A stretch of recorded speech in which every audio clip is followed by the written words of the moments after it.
There are so many great things about fall, and it's also such a hard season, fall and winter, especially for your mental health. Fall months, as it's transitioning to winter, is the optimal time to really be proactive and work on your mental health. It's easy to have good mental health in the summer when you can go out in the sun every day, but a lot of people experience seasonal depression in the winter or become more isolated and less active. And I feel like that contributes to all of these mental health challenges. Fall is when we're impacted by the season changes. We get fatigued as the days get shorter. And there can be a lot of challenging holiday events where you have to set boundaries and maybe see people you wouldn't see the rest of the year. And as exciting as fall can be with holidays and coziness, we really have to have that balance of being proactive and working on our mental health, because I feel like mental health is something you always have to be working on. So I'm excited to share some strategies that work for me and some ideas about really being proactive and taking care of your mental health as the season changes. We're going to start small, y'all. We're going to start by talking about our music.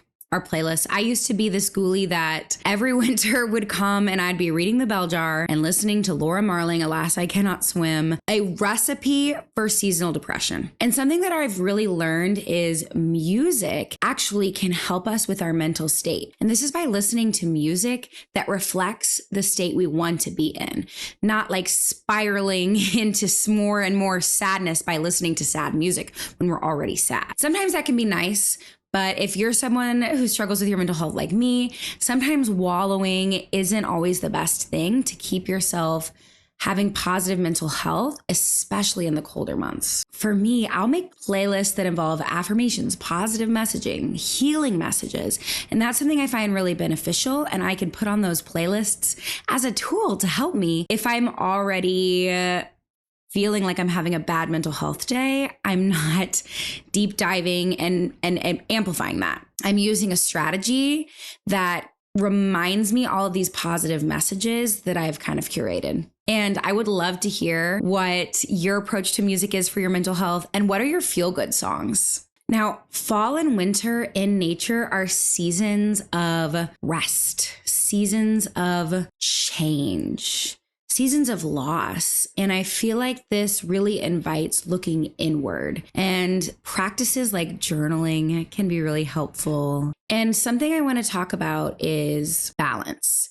Because I do feel, and I talked about in my last video, this hermit energy that I often experience, especially when I'm in a more reflective cycle of my life. Balance is especially important. So if we're in a cycle or a season where we're naturally looking more inward, reflective, spending time at home because it's cold, we want to have balance. So we want to make plans with friends and still experience that connection. Or maybe we want to go outside to balance this inward looking, and that's going to give us some movement and some exercise. Movement is actually something I wanted to talk about too. I tend to lose my motivation in the fall and in the winter when it's so cold.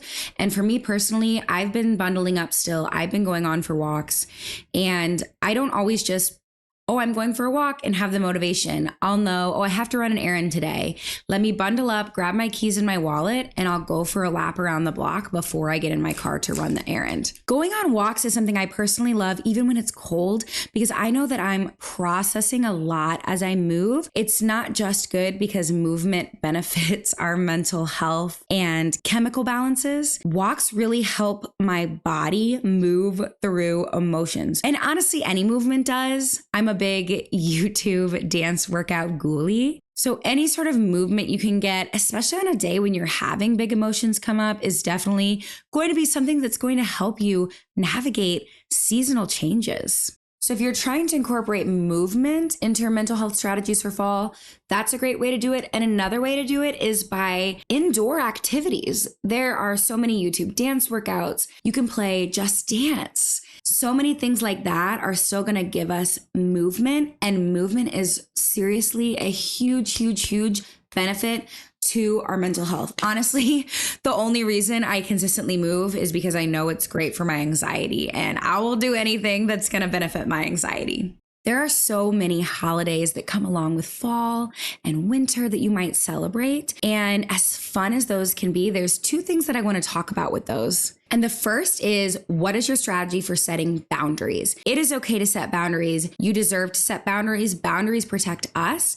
And boundaries are also about our actions and what we will do in a situation. They're not about controlling other people. So if you're seeing family you might not see the rest of the year, what boundaries do you need to set to protect your mental health when you go to holidays or family events? And that can look so many different ways. That can look like, I will leave if this conversation gets started. It can look like, I will only stay X amount of time at the event. It can look like, I'll only come if I can bring some supportive person. And the other big thing about events that I want to talk about is how events, holidays, they can be so much fun. They're this huge boost in dopamine or serotonin. You might be feeling so loved and connected if you're around people who love and care about and value you. And it can be really hard, at least for me, after I leave an event or after something happens that was such a positive experience, I'm usually a little sad. So I think proactively planning and knowing that, I'm going to this thing or I'm doing this thing, it's going to be so much fun.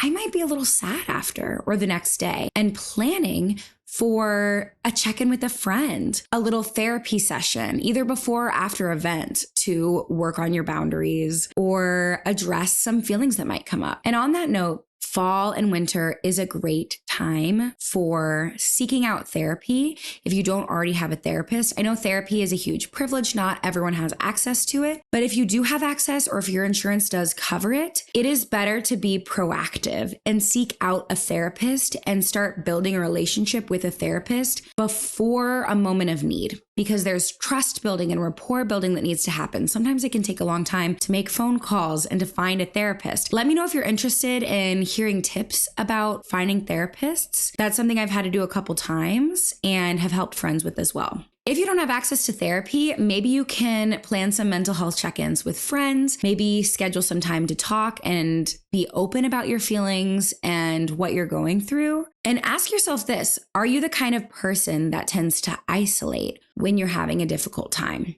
If you are, maybe be proactive and let your friends know, or let someone know, like, I might isolate if I'm going through a rough patch. Please reach out to me, or can we plan some time to check in? Now, this strategy I actually can't take credit for. Foxwalks shared this on Threads. I am obsessed. The idea to make your home as comfy as possible is such a good idea, because especially if you're the kind of person who just wants to lay in bed all day when you're struggling with your mental health, imagine cozy blankets and squishmallows all around your apartment, or a candle with a scent you really love. Just things to get you up and still feeling held and cozy and warm and supported physically is such a good strategy for taking care of our mental health in the fall and winter months. Please also share any thoughts on mental health strategies or what works for you as the seasons are changing. And know that I am not a licensed mental health professional. I am someone who speaks from my own experience and my own mental health journey about things that have worked for me and strategies I enjoy using. I come from a place of my experience and mental health advocacy. So if you need more support, absolutely reach out to a licensed professional, and I will see you in the next video.